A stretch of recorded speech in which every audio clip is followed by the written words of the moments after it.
Prophet ﷺ went past something which looked like, it was like an oven. This was like an oven. And it was very narrow from the top, but very wide inside. So when he peeked inside, when he looked inside, he found that there were a number of naked men and women. And underneath them, there was a fire which would just flare up and it would take them, it would rocket them up until they nearly flew out. And they'll be screaming.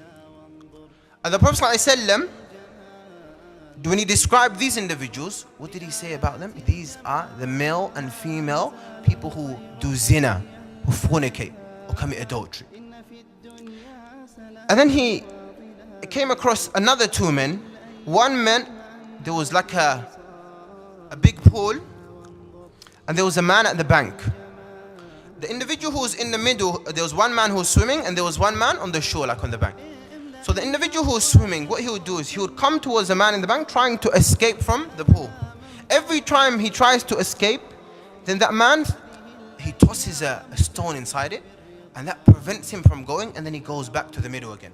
And then he comes and he tries again, and the individual he tosses a stone in his mouth again. And that carries on happening again and again and again. When he was asked, when he was told about them, he said that this individual was one who would eat interest. Yeah, interest, money from usury, from interest.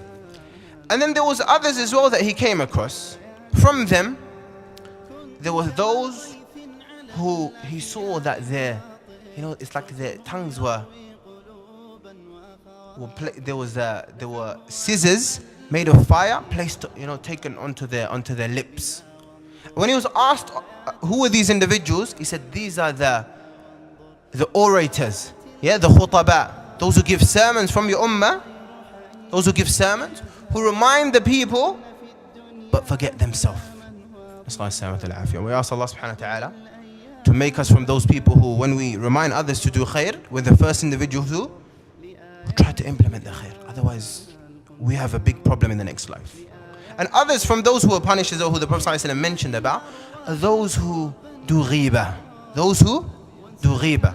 Those who backbite. And also those who spread rumors. And they like to create enmity and friction amongst the Muslims.